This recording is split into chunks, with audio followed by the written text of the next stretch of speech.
some money. No, no, no, no. It is multidimensional effect on the economy.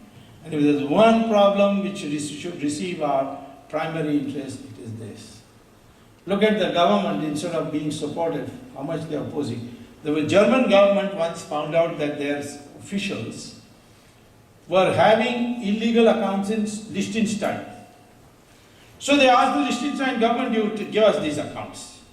Liechtenstein government said, no, we asked a secret account, our whole business depends on it, we will not do that.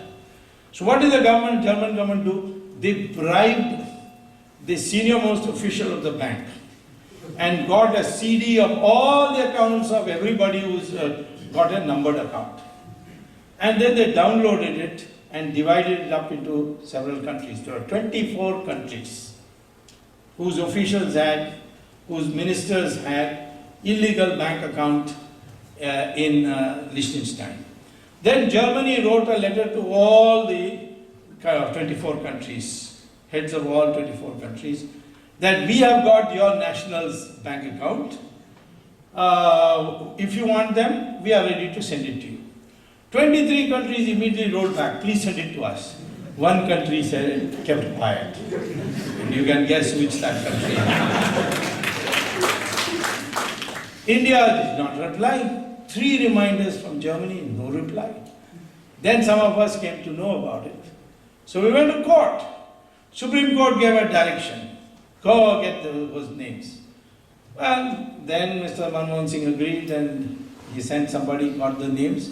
Now Supreme Court says, give us the names. They say, no, it's national understanding between countries, double taxation. But the Supreme Court said, this is not you and Liechtenstein.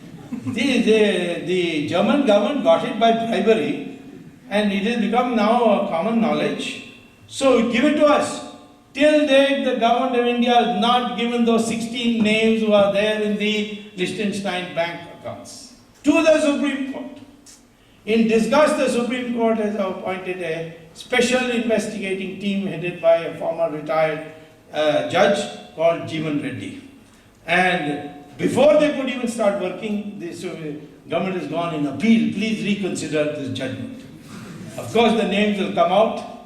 And I can tell you some really big names are in it. So here is a situation that black money of this country, which can finance your entire economic development of invest in infrastructure and your universities, building your, modernizing your university, the government is reluctant to get the material. So what are we to do if this is the situation? We can catch people. It's not that easy in India. We have a bad record. On 7th of January 2008, there was a press conference in Hyderabad addressed by Ramalinga Raju of Satyam, saying, I have sinned, I have manipulated the accounts, I am willing to suffer any punishment. Around the same time, I think a day before, in New York there was another press conference addressed by Bernard Madoff. He said, I have sinned, I have done Ponzi scheme, deprived people of their pension funds. I am ready to face any punishment. In 6 months' time, Bernard Madoff was convicted of 150 years prison term. And he's in jail now. And Ramalinga Raju is in air-conditioned hospital, lying, enjoying life. Nothing has happened to him so far. This is the problem. How do we correct it? I can show to you that doesn't matter if you have a low probability of catching people. But when you catch them, you will find, and you throw the book at them, then it becomes an interest of every individual not to be corrupt. If I can just briefly show you, I think for those of you who have done a little statistics, very simple statistics. If B is bribe and D is the penalty, D is the penalty, D is the penalty, this is penalty. I'm taking it in monetary terms just now, bribe. And the probability of you being caught and made to pay a penalty is P. Therefore, the probability of not being caught and to enjoy your bribe is 1 minus P. And therefore, expected value is 1 minus P times B plus P times D. And D is negative, so I'll put it as 1 minus P times B plus, minus P absolute value of D. And if I say D, the penalty is some lambda times the bribe, and I take lambda to be, say, 99 times, then I can show, I don't want to further involve in it, but you just replace, for D you put lambda B, and you can show that if lambda is 99, then even if the probability is as low as 0.01,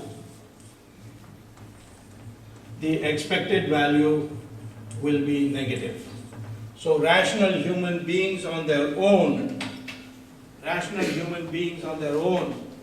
will not engage in corruption if they think that the on balance of being caught and not caught, I will lose money.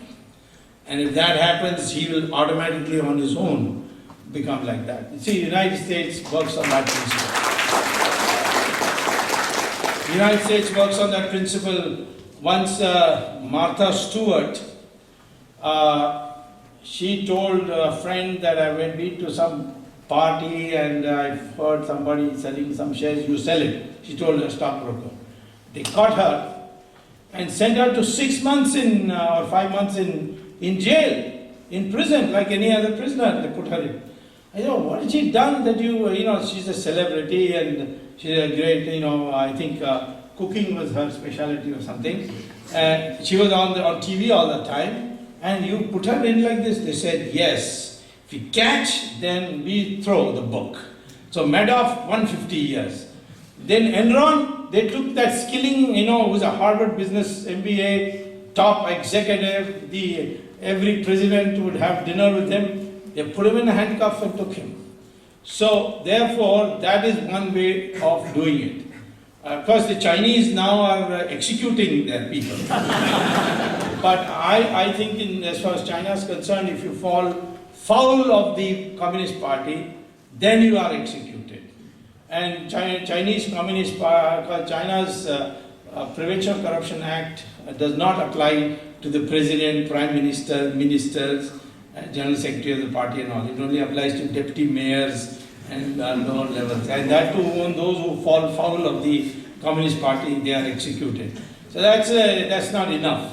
I don't think you need to go that far to execute people or to create a deterrent. But a deterrent where you catch somebody, then you must confiscate his all property. You must take away everything he has. Then only you will be creating a disincentive